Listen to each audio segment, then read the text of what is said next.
They said the sea speaks only in the morning, in the golden hush between gull cries and bread deliveries. But that wasn't true. There's a language found in the still, salt-hung air of midnight. You just have to listen differently. It began, as unremarkable things sometimes do, with a pair of yellow eyes reflecting the moonlight from the edge of the harbor wall. No sound, no motion, just a silent witness to sky and tide. A cat alone, not pitiful, not awkward or unsure, just still, like it belonged exactly in that sliver of time. Just before the tide turned and the last window on Elling Street was snuffed out. For the night, if he was a he, wasn't anyone's cat. He didn't beg scraps behind Javier's fish market like the gulls did. He didn't sidle up to tourists or blink sweetly at cafe tables. No collar, no bell, no name, but he came every night. Different rooftops, dock piling, high garden walls, places with clear sky, distant lights, and a clean shot at the moon, head tilted just so, eyes looking high as if he was waiting or remembering. The first week people didn't notice him, or if they did, they mistook him for alley strays or one of Nora's barn cats gone wandering. But he kept coming. He was there on the 1st of May, when the town held its lantern parade. He was there when the fog rolled in thick and the bell tower lost its chime. He was there when the power went out and people lit candles and remembered how silence felt, always at night, always watching. The children saw him first. A pair of sisters from across Flint Road said he appeared beneath their attic window, curled tight in the flower box planter, fur like rain clouds, eyes catching the starlight. He didn't run when they opened the shutters. He just turned his head, didn't blink, didn't move. One girl waved, the other whispered, "He's looking at the moon." And that's how he was named Moon. It wasn't official, it wasn't agreed. Upon it just became truth, because moon came in the dark, and because whatever he was seeing, whatever held him, that still had to be something too big for explanation. Some said cats do strange things all the time, that it was nothing more than instinct or curiosity. Others, the ones who fed birds in winter, or talked kindly to dogs in passing, they gave their wonder some room to stretch. He started to matter. A mother would point him out to her son. From the bakery's second-story window, an old man touched the brim of his fishing cap when he spotted moon on the roofline, lost in the shine over the bay. Even the skeptical ones found their gaze wandering upward, tracing the angle of his sight, the oddest thing. He never looked at people. He moved through courtyards, hop fell over fences, slinked behind flower carts and rusting bicycles. But not once did he meet a gaze, except the moon's. One evening, when part of the town gathered for fireworks left over from a rained-out summer event, someone noticed Moon seated alone on Jacob's Hill, watching the moon, not the display, unflinching in the bursts of red and gold. It made you think, not just about him, but about what he might remember or be waiting for. And in time, as roofs were mended, kids grew up, and seasons curled themselves over calendar pages. A quiet truth settled in the town like sea mist. Some cats chase mice, others chase the sun, but this one watched the moon. By the time Moon had been gazing skyward for nearly 3 seasons, the town began to lean into its curiosity. Most didn't speak of him aloud, not on purpose. He was the kind of mystery one doesn't wish to spoil, like a secret sand dollar under the tide or an old letter found between attic floorboards. But a few did notice, and the noticing turned to wondering. And in some, that wandering became something more. Across town, in a red-shuttered cottage with too many wind chimes and an overgrown plum tree, lived Mr. Halpin, the former lighthouse keeper. He was thin and grey as an old rope coil, and had a habit of narrating the weather to no one in particular. Each morning at 5, Halpin would climb the path behind his home and sit on the old keeper's bench with a mug of dandelion tea. But lately, it was the night that stirred in him the most. He began lingering longer each evening, just to see the cat. "It's not the moon he's watching," Halpin muttered more than once. "It's something behind it." Of course, he never said this to the neighbors, only to the breeze, or perhaps to himself. Down on Willowbend Lane, the bakery kept odd hours. Eliza, the owner, liked sunrises and silence, and baked as much for hearts as for stomachs. One night, while emptying the day's crumbs from the back door, she saw Moon perched on her roof, not prowling, not hunting birds, just sitting. She watched him for a long time. The moon was full and wide, and the butter-drenched clouds moved slow. That night, she poured a saucer of warm milk and placed it on the fire escape. Right in the silvered moonslant, he didn't drink it. But she kept doing it. Inside her pocket, Eliza kept a photograph, faded and creased, of a boy who once loved animal stories and had a laugh that sounded like bells. Maybe, on some aching level, she hoped Moon was a kind of message, a bridge between her and the endless upward quiet. Nina was different. She noticed Moon not casually nor sentimentally, but with pointed, tireless intensity. At 17, she already leaned toward the nocturnal, a mild insomniac with a mind that liked questions better than answers. Her bedroom was full of journals, half-finished poems, weather charts, and a telescope that barely worked. She first saw Moon during a late-night walk, while thinking too much and trying to clear space in her head. He was crouched on the roof of the town's tiny post office, blacked in silhouette, eyes glowing faint gold dot. At first, she thought he was a statue. Then the tale moved. That night, she opened a new notebook and wrote, "Grey cat, watching the moon. Why?" She began a quiet documentation, not because she thought it would lead anywhere, but because something inside her stirred each time she saw him. Something she didn't have language for yet. Some evenings, she followed him, quietly, from a respectful distance. And always, without fail, he would find a perch with a view and fold himself into that strange, solemn posture, tail coiled, ears resting. Sometimes he stayed an hour, sometimes until dawn. He never saw her, at least not in the human way, but once just. Once he turned his head slightly, just before vanishing around a hedge, as if to say, "I know." Each person who watched Moon came to their own conclusion. Halpin called him an omen, a gentle one, not the type that brings storms. Eliza thought he was made of memory and dust and starlight. Nina didn't call him anything yet, but one night, lying awake after Moon had vanished from sight, she asked herself something she couldn't shake. What if the cat wasn't simply looking up? What if he was waiting? Not for the moon itself, perhaps, but for what followed it, for someone or something, the shape of a promise, long ago spoken, never quite undone. There are stories that drift between people like sea foam, light, ungraspable, and somehow always there. They cling to fence posts and coffee cups, passed along without ever being spoken aloud to directly.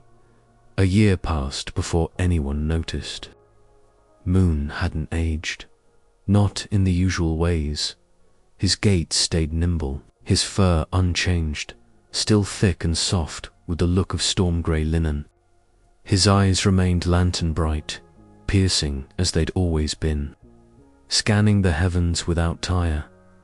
Maybe it was just nostalgia playing tricks. Or maybe some animals carry time differently, soaked through with something that memory can't. Always named by then, Moon had become part of life in the town. Like the cracked pavement near the chapel steps, or the hum of the sea beyond the jetty, quiet and there. Some mornings Eliza would find her saucer dry, but missing only one careful sip. Mr. Halpin began carving tiny moons into the fence posts along his property with a pocket knife dulled by decades of use, and in time, the stories began.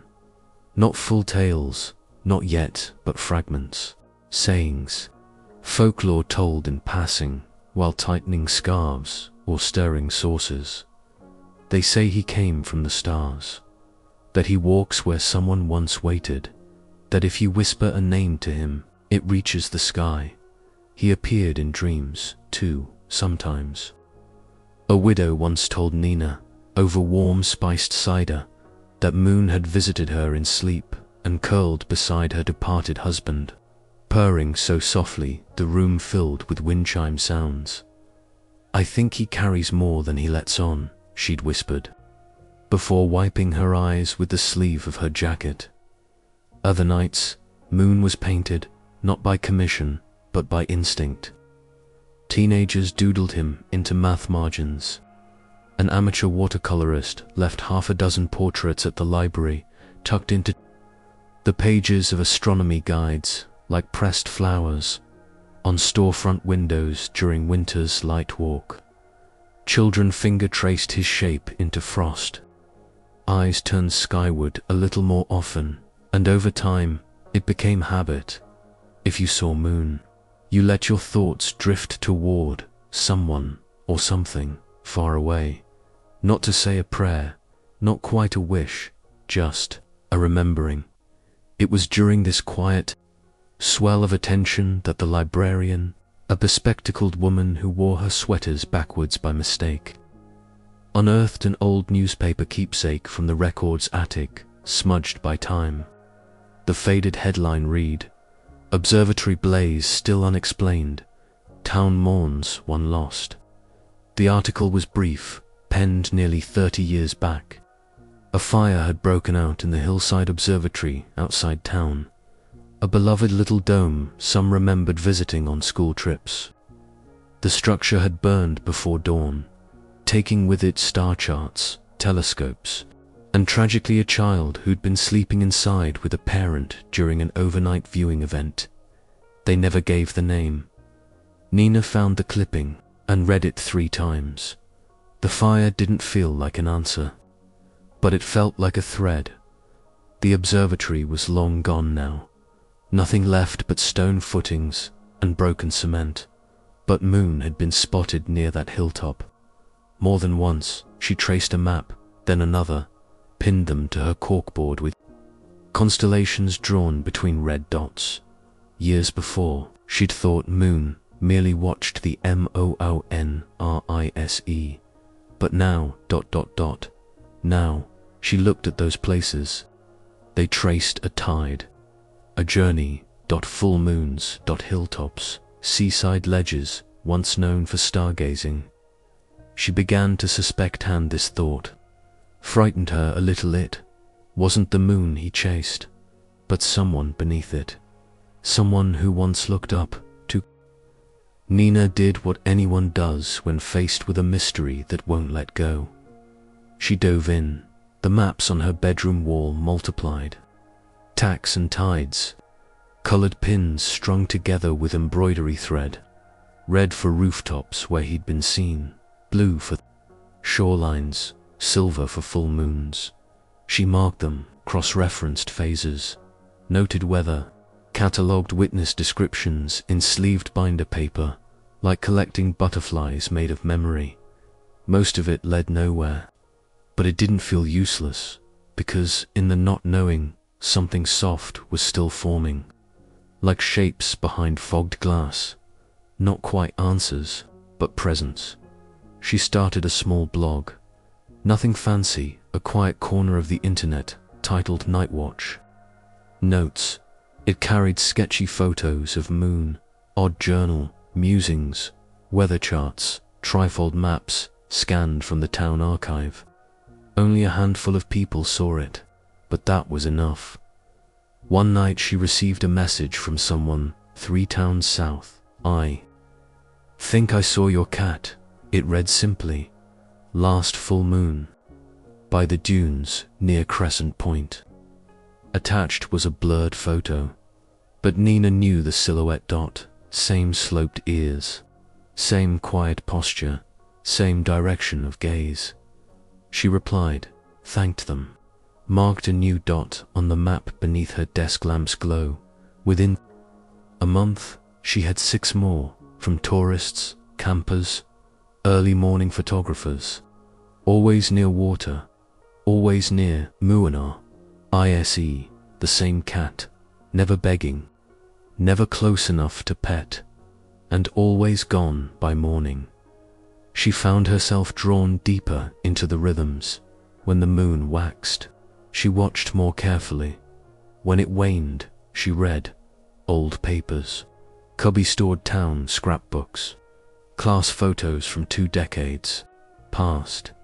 She didn't know exactly what she was looking for, but she'd learned by now, when mysteries circle you this patiently, you listen, not for facts, but for echoes. One evening, while searching through a forgotten records drawer at the library, Nina found a folder marked simply Misc menos 1999. Inside was a stack of odd clippings. A rain-damaged receipts ledger, a prom photo with no names, a wrinkled napkin with a poem written in pink ink, and a letter addressed to no one, with a yellowed library return slip already crumbling at the corners. The envelope was postmarked from a small inland town 80 miles away.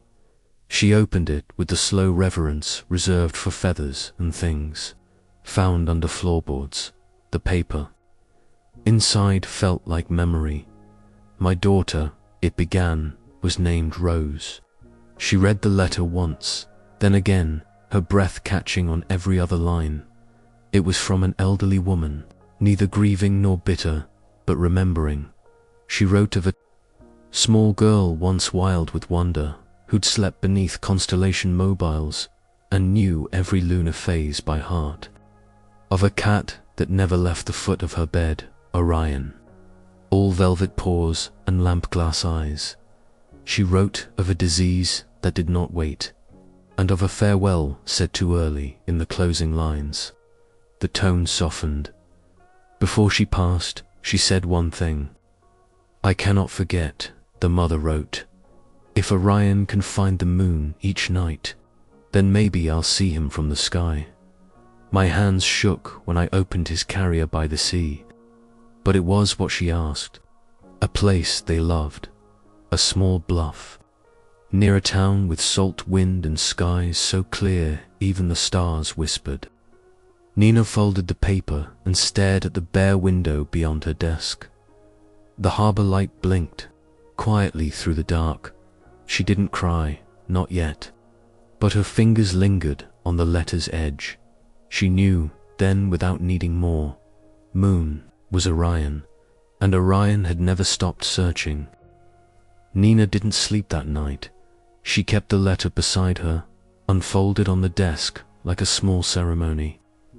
The paper carried the weight of 2 decades, but the words still breathed, delicate and unshaken. Outside the moon was a patient sliver, still days from full, but radiant in its own quiet way. She read the letter again at dawn, with feet tucked under her chair and tea gone cold. It didn't offer many details. There was no last name, no address beyond the postmark, only the name Rose, the memory of a cat, and a promise. It was enough. She took the bus inland the next day.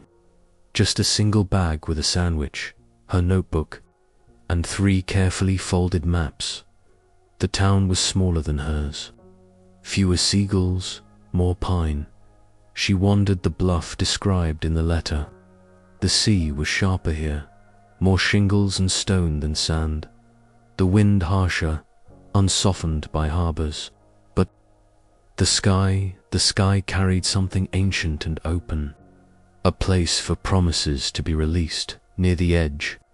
Stitched between weather-beaten grass and lichen-slick rock was a small outcropping of wildflowers, pale purple, stubborn against the wind.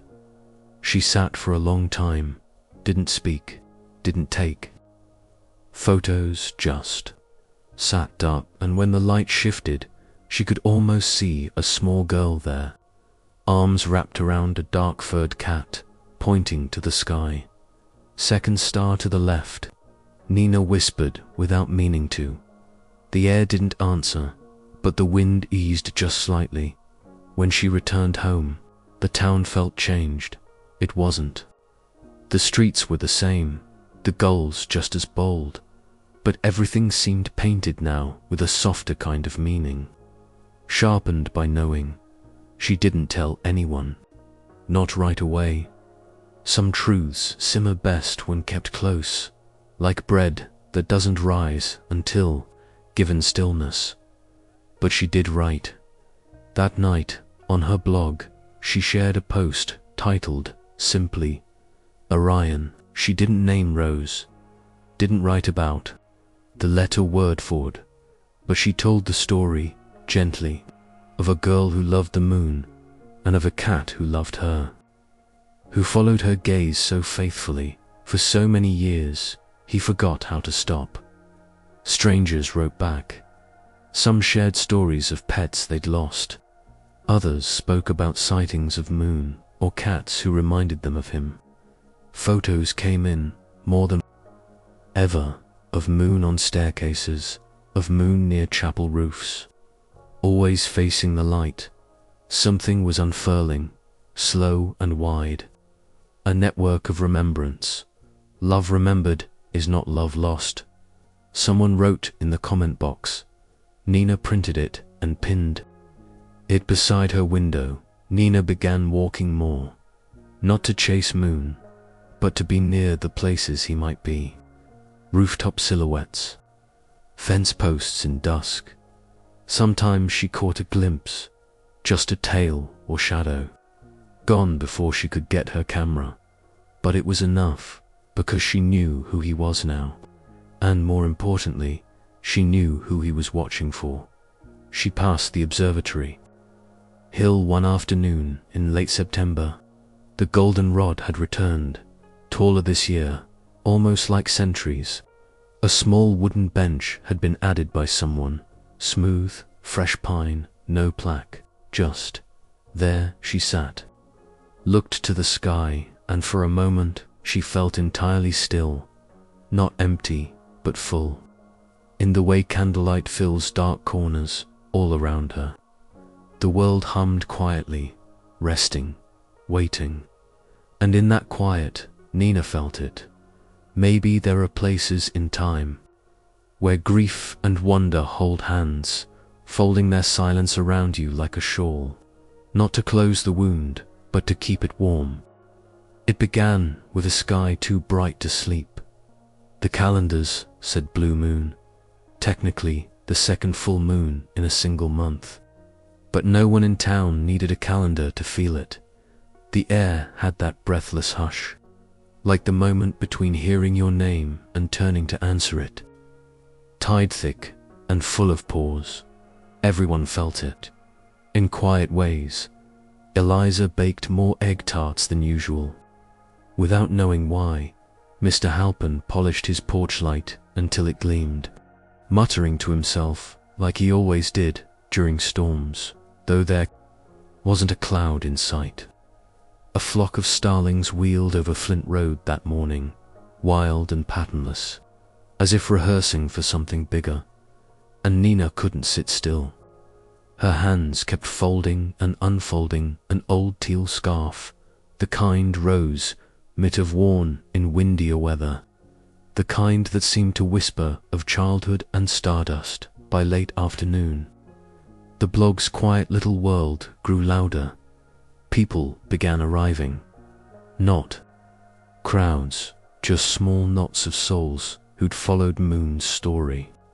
They came with lanterns and music, stray cats in arms, and soft thermoses wrapped in canvas. Some brought folded poems tucked into jacket pockets. A few had flowers. Most had names to remember, names that weren't written down but carried, bold and unshakable, in the way people glanced upward just a second longer than usual. The gathering wasn't advertised. Nina had only posted a single line: "If he comes tonight, let's meet him." They met at Jacob's Hill, the same place Moon had once sat among firework echoes, the same hilltop where old stones marked the town's story, chaptered in moss and silence. Someone set out tea. Someone else played a song on a silver-stringed guitar, wordless and sweet, with no clear beginning. The moon rose like a helt breath, heavy, peerless, the kind of moon that made you feel like you were being watched back. From the fence post shadows walked Moon. He didn't rush, he didn't startle. His paws made no sound that anyone could hear, but all swore they felt it. Like a closing of a circle, long-drawn dot grey now, unmistakably so. Not just the blur of fur, but the depth of it. Like he carried all his evenings in his coat and but. Eyes unwavering, tail low and deliberate.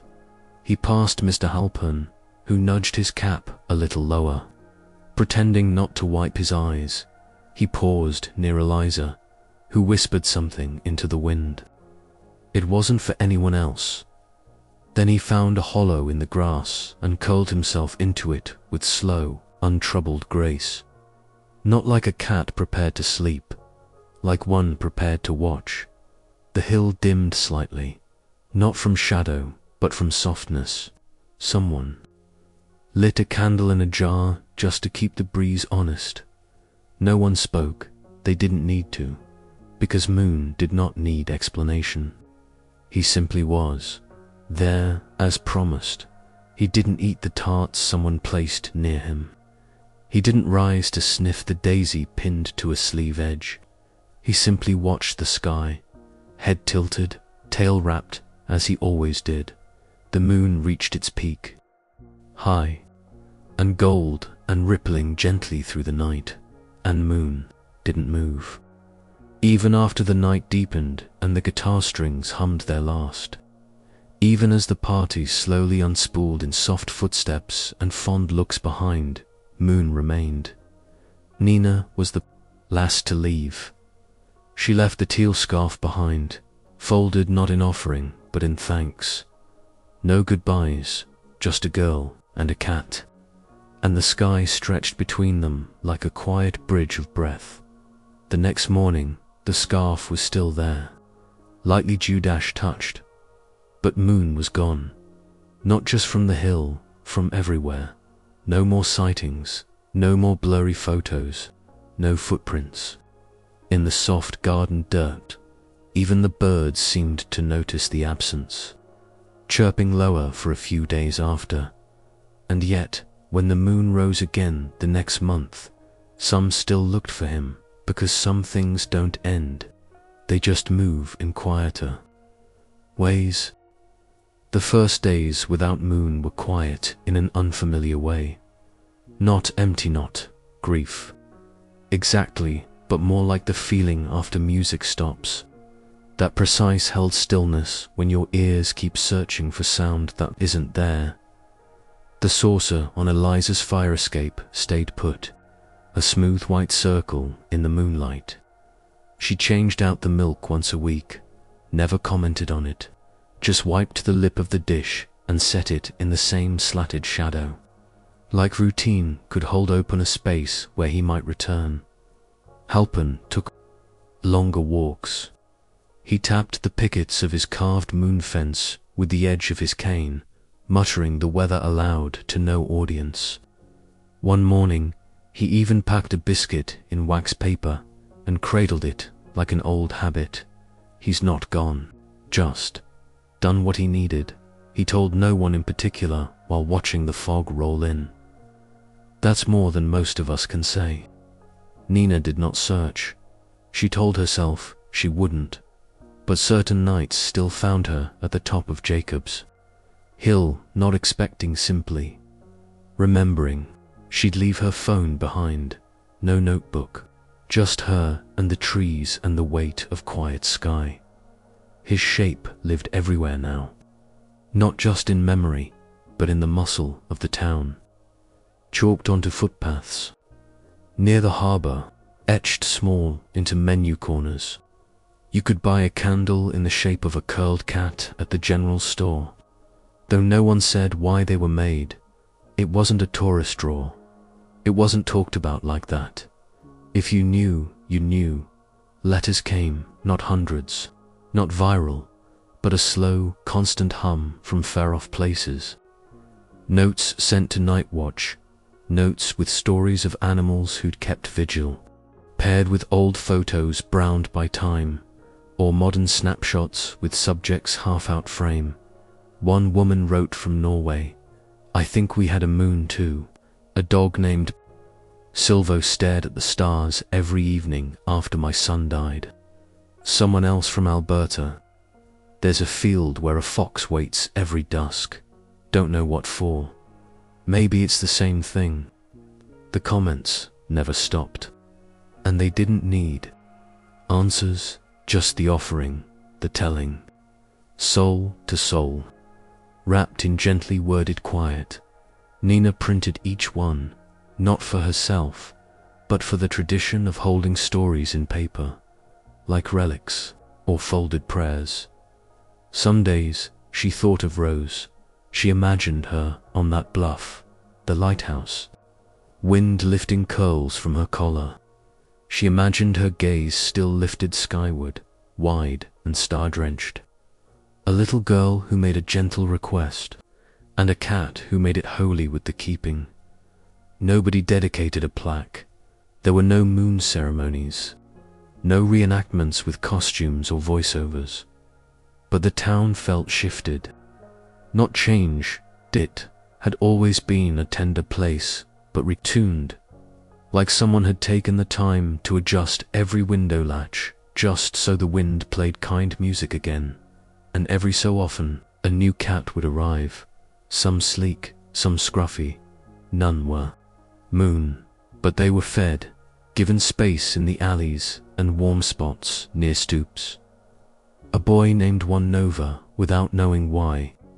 An old woman gave another her husband's knitting chair, not to claim, just to rest in, because loving makes us remember, and remembering is its own kind of keeping. One night, months after the hill gathering, Nina found a note tucked under the saucer on Eliza's fire escape. No envelope, just a few words, printed. In careful hand, promise kept, moon watched. She didn't ask who left it, didn't post about it. She just folded the paper into her jacket pocket and sat still for a long time, listening to the hush between footsteps and memory in the harbor. The night rolled in and wrapped its arms around the town, gentle and complete. And just for a moment, as the moon lifted silver quiet above the water, every window flickered with that old soft light again.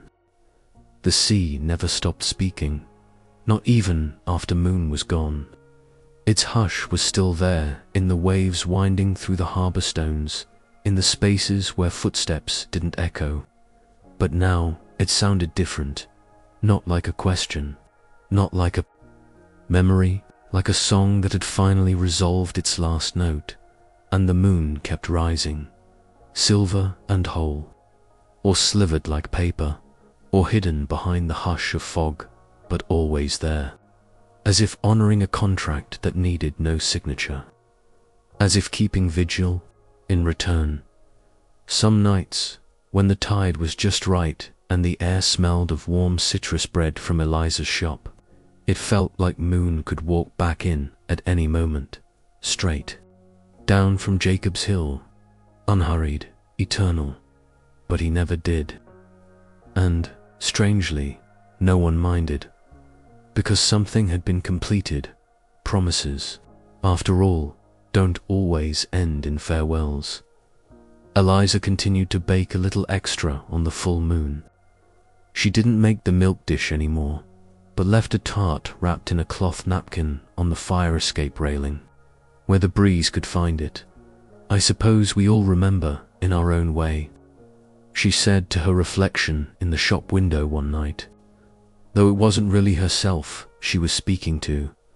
Mr. Halpin carved a single final crescent in the last picket of his fence.